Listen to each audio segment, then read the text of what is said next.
Outside in nature, there are tons of animals and mysteries that are hiding right beneath your feet, like this rock. And when you flip it, you'll find a hidden world that you'd never expect to see. And in this video, we'll be flipping 100 rocks to uncover all sorts of weird animals, insects, spiders, and other sorts of creatures. Right now, we're starting at the very beginning of the trail, but after a little bit, we'll be going underground into an actual volcanic tunnel, where hopefully we'll be able to find volcanic creatures. And after we get through the volcanic tunnel is where we'll find the coolest animals ever. Before entering the cave, we had to clean our feet to prevent the spreading of a fungus that can kill the bats inside of Ape Cave. The disease is called white nose syndrome, and if it reaches bats during hibernation, it can wake them up early, make them burn all of their energy, and they can even starve to death. Over the past decade, millions of bats in the US have actually died from this. So before entering, we scrubbed and brushed our shoes. We do not want to be responsible for any bats dying. BeckBros 1, fungus 0. I think I just saved a bat. Oh, that means that we could potentially find bats in here. Yes. Before entering the cave, we had to talk to a guide to give us some extra information so we don't die. He told us this cave is pitch black. Once you go in there, there is no natural light at all. We had to make sure that our flashlights were charged, or we could be trapped in complete darkness. The temperature stays around 42 degrees Fahrenheit year-round, and it was raining, so it was already pretty cold and wet. Sounds don't travel normally in the cave, and there's no cell service, so if anything bad happens, we're kinda trapped. The spot we entered is where the cave roof actually collapsed. The cave formed around 2,000 years ago when lava from Mount St. Helens rushed down the hillside. The outside cooled and hardened while the lava under it kept flowing like a river and eventually drained away, leaving this massive tube. It is the longest continuous lava tube in the United States at 2.5 miles long. That is the entrance to the cave over there, but we have a rock and we're gonna flip it. Rock flip number 1. Oh, I see a nest. This is a beetle that has actually been taken over by a parasitic fungus. First, it infects the insect while it's still alive. Then it grows inside its body and eats it from the inside out. Eventually, it kills the animal and bursts out through the exoskeleton. Then it'll spread spores to infect even more insects. Just like any other fungus, it wants to spread. This was only rock flip number 1. It's only going to get crazier from here. Rock flip number 2. Nothing. Now we're actually entering the cave. It's pitch black and we only have our flashlights. And it's going to be 42 degrees from here on out. We started heading deeper into the cave. We will not have a problem finding rocks, that's for sure. Rock flip number 3, nothing. Rock flip number 4, also nothing. Rock flip number 5, nothing. Rock flip number 6, nothing. Rock flip number 7. Ooh, something. What is that? This is a glowworm beetle larva, also known as a railroad worm. This isn't a centipede or a millipede, it's the larval stage of the glowworm beetle. If you look at the yellow dots along its back, they're bioluminescent organs. If all the lights were off, these would actually glow green like a tiny moving LED strip. We didn't know this at the time. We continued on into the cave. What's that white thing in the corner? What's that? Ew.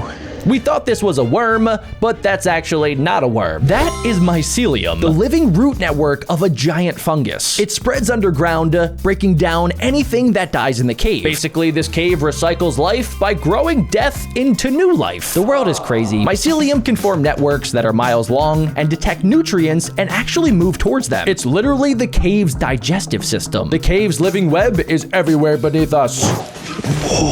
Oh, God, I think that's where we're going. Yep. If the animals aren't coming to us, we're coming to them. Keep your head up to look for some bats. Could be bats up there. Do you guys see that line running all the way around the cave? That's actually the height that the lava was flowing inside of this tunnel. This whole cave used to be filled with molten rock. Lava can move up to 30 miles per hour, and this entire cave was formed in hours, not millions of years. The lava was around 2,000 degrees Fahrenheit. Right now, it's 41 degrees. I kinda wish we had some lava. We traveled even deeper into the cave. We're going to the upper cave. This rock is covered in lava blisters. When the lava was flowing, it was full of gas. As the lava cooled, the gas bubbles tried to escape, but the lava hardened before they could pop. So the bubbles got frozen into the rock. Pretty cool, right? We found a juicy looking rock. Let's see what happens. Rock number 40, nothing. Rock number 45, nothing. Rock 46, nothing. 47, still nothing. 50, nope. 51, still no. 52, nah. Are you showing them how freaking crazy this cave is? We gotta go further, deeper. We were starting to have absolutely no luck. The deeper you go, the less you find. No sunlight means no plants. No plants means no food. So we're walking through a rare place on planet Earth where no life can really survive. Oh god. All right, guys, we found a secret section of the cave. It goes deeper back there? Yeah. Oh my god, this looks dangerous. I'm so in. There's gonna be an animal, right? For the love of the goddamn game. Yep, the tighter the better. Hey guys, we're not gonna do that. We do not want to be like the Nutty Buddy Cave or the Nutty Putty Cave tragedy. Oh, I'm getting claustrophobic just being here.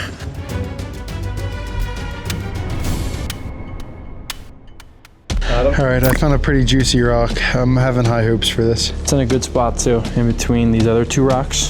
Here we go.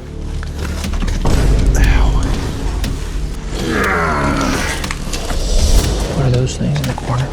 This is a spider egg sac. Every spider in this will be born into a world with absolutely no light. They will spend their entire lives underground, hunting by touch and not sight. Even deep in the dark, life always finds a way to survive. Nothing. Deeper in the cave we go. We kept moving deeper. This is a cave cricket. They were born in the darkness. They navigate by touch and air vibrations. They have a low metabolism, so they can survive a very long time without food. Unlike me, I need at least 3 Chipotle burritos every single day. They will eat fungus, mold, insects, and even each other if it comes to that. Guys, we found a skylight. We finally saw our first ray of sunshine. It was nice to see actual sun after using only flashlights for the last 2 hours.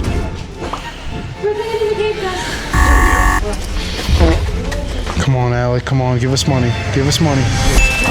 Whoa. Whoa, what is that? This is most likely a mouse that fell into the cave and unfortunately died. Normally, it would decompose, but down here, there are almost no bugs or bacteria to break it down. We thought the video would end here, but we still had about 30 more rock flips. We knew we didn't find enough. We did research and found out that right outside the cave exit would be our best chance to find the best wildlife. So we trekked on. We moved to the area outside the cave entrance to flip the final rocks. Oh, just nothing, huh? Nothing that I can see. We found this piece of bark that looked like it had a lot of potential, so we flipped it. And we were right. There was an ant nest. These are ant pupa, basically baby ants halfway through transforming into adult ants. Because it was raining, the deep nest chambers were filling with water, so the ants temporarily moved them to a safer chamber near the surface. What if we flip over this moss? This is a vole nest chamber lined with moss and grass. Oh, I see it. Wait, Is it really? it looks like baby mice. Yeah, that's what I saw. That's what I saw. Voles are small rodents that are relatives of lemmings and hamsters, but they have a bigger body, a longer hairy tail, and a slightly rounder head. And they use burrows to stay warm and also avoid predators. They only live about 4 months, but they can reproduce fast and support the entire food chain right here. We put the nest back together just like we found it, and we moved on to the next thing. Nice flip, Alec. Whoa, whoa, whoa. It's coming right for us. Imagine it picks up the moles. That's why they're hiding underground. Everybody over there. All right, I'm going 3, 2, 1. Wow. Ooh, what is that? Oh my gosh, there's something. Salamander. He's right there, under this. This is a western red-backed salamander. It doesn't have lungs. It actually breathes through its skin. That's why it has to stay moist and in dark, damp areas. How cool is that? I'm gonna let him go now. Bye, buddy. I'm flipping this log. I like it. Ah!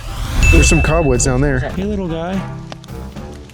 There's like another little bug on it. There's like a mite on it. Doesn't it look like there's other bugs in it? There it is, guys. The world's tiniest spider. Tiniest spider. Oh my gosh, dude.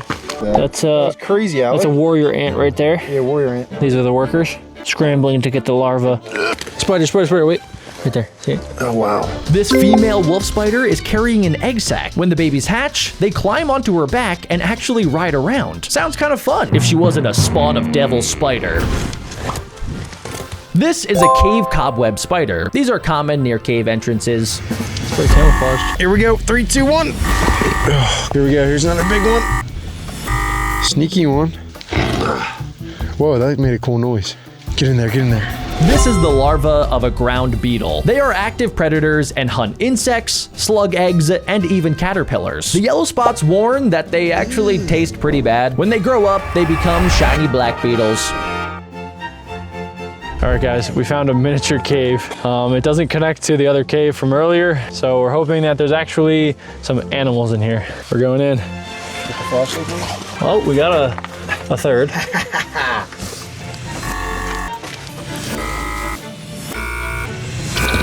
Alec really wanted to find another salamander, and he would not stop talking about it. Yeah. Ready? 3, 2. This is the yellow morph of the western redback salamander. It's the same species, just a different genetic mutation. It is mildly poisonous if you eat it, or if the toxins get into your eyes, or even cuts. But it's not really dangerous to touch. As long as we don't lick it, we'll be fine. That was rock number 100. We had an amazing time making this video. If you enjoy and want to see more, comment down below where we should flip rocks next. And if you haven't seen our first rock flipping video, check it out right now.